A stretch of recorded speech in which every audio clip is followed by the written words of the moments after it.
السلام علیکم guys, welcome to our stories. اب چلتے ہیں جن کا انتقام کے ایپیسوڈ 3 کی طرف۔ مجھے بتاؤ ایسا کب سے محسوس کر رہے ہو؟ میں نے اسے پرسکون دیکھ کر پوچھا۔ پیشانی سے پسینہ پونچھتے ہوئے وہ بولا، آج صبح کی بات ہے، میں جب معمول پانی لینے قبرستان کے نلکے پر گیا تو مجھے کوٹری سے عجیب طرح کی آوازیں آنے لگیں، جیسے کسی آدمی کا گلا گھونٹا جا رہا ہو۔ قبرستان کے چوکیدار سے میری سرسری سی سلام دعا تھی۔ میں کبھی کبھار اس کے پاس بیٹھ کر سگریٹ کے 2-3 کش لگا لیا کرتا تھا۔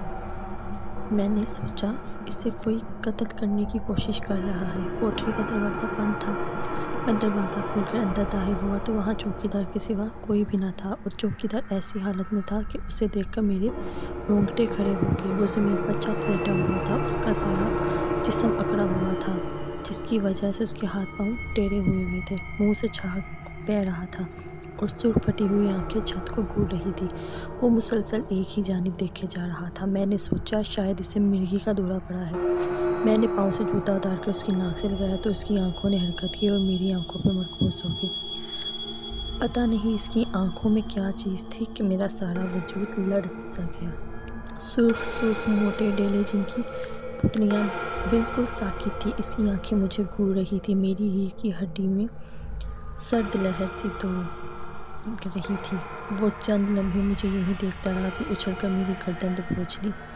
اگر میں اپنے اوزان بحال نہ رکھتا تو یہ نل مجھے مار ہی ڈالتا۔ اس وقت بچپن میں کھیلی ہوئی کبڈی کا ایک داؤ مجھے یاد آ گیا، اور میں نے دونوں ہاتھوں کو ایک دوسرے میں پھنسا کر گھسا مارا اور پوری قوت سے اس کی کلائی پر دھکا دے مارا، جس سے اس کی گرفت چھوٹ گئی اور وہ لڑھک کر دوسری جانب الٹ گیا۔ دیوار کے ساتھ مٹی کھودنے کی کدال پڑی تھی۔ وہ کدال کے دستے پر گرا۔ دوسرے ہی لمحے کدال کا دستہ اس کے ہاتھوں میں تھا۔ اگر میں ایک لمحے کی بھی دیر کرتا تو اس کی نوک میرے سینے کے آر پار ہوتی۔ میری قسمت اچھی تھی، اس کے گھومتے ہی میں نے کوٹری سے باہر چھلانگ لگا دی۔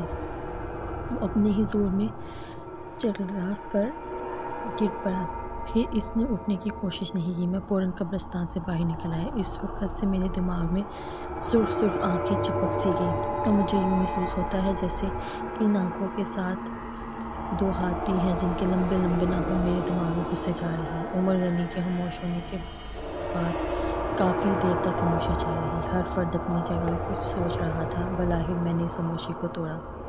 گھبرانے کی کوئی بات نہیں عمر غنی، یہ محض تمہارا وہم ہے۔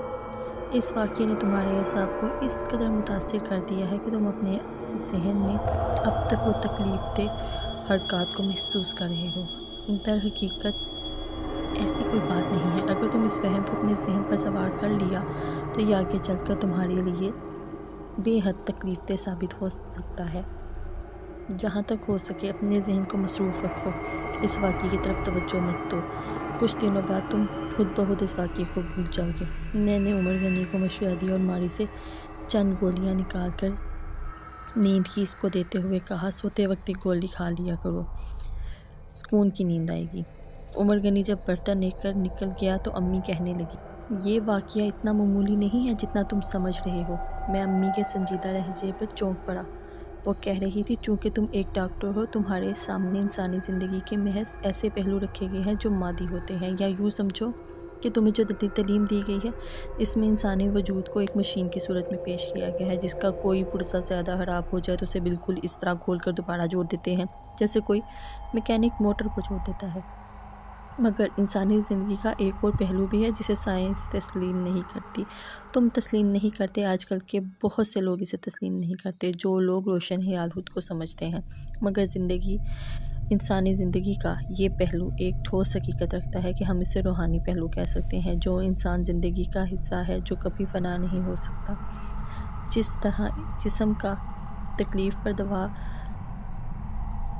دوا سے قابو پایا جا سکتا ہے، اسی طرح روح کی تکلیف کو عملیات سے دور کیا جا سکتا ہے۔ چونکہ تم صرف دوا کے قائل ہو دعا کے نہیں، اس لیے میں تمہیں ایک چھوٹا سا واقعہ سناتی ہوں۔ یہ میری شادی سے پہلے کی بات ہے۔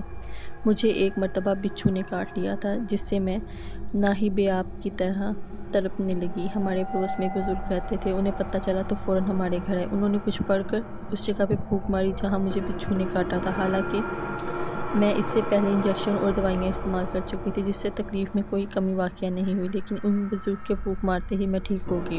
اس سے ثابت ہوا کہ علوم اپنے اندر بے پناہ طاقت اور قوت رکھتے ہیں۔ اگر ہم علوم کی قوت تحصیل کو تسلیم کر لیں تو پھر ہمارے ارواح کے وجود میں ایمان لانا پڑتا ہے۔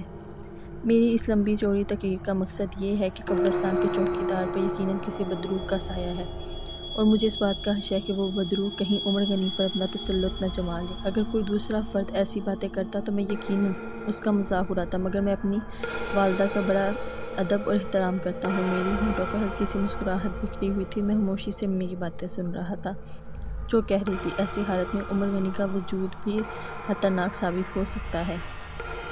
امی کے خاموش ہوتے ہی میں نے کہا، اگر آپ کی بات صحیح ہے، پھر ہمیں اس حقیقت کو مدنظر رکھنا چاہیے کہ اللہ تعالیٰ نے انسان کو اشرف المخلوقات کا درجہ دیا ہے، اور کائنات کی تمام مخلوقات سے افضل ہونے کی صورت میں ہمیں کسی چیز سے ڈرنا نہیں چاہیے۔ مگر تم یہ بھول رہے ہو کہ روح بھی انسانی وجود کا ایک حصہ ہے جو ازلی حیثیت رکھتی ہے۔ اس سے آگے کیا ہوتا ہے اب دیکھتے ہیں نیکسٹ ایپیسوڈ میں۔ تب تک کے لیے چینل کے ساتھ بنے رہے اور بیل آئیکن کو پریس کرنا مت بھولیے تاکہ ان فیوچر آنے والی ویڈیوز آپ کو سب سے پہلے ملے۔ اوکے، اللہ حافظ۔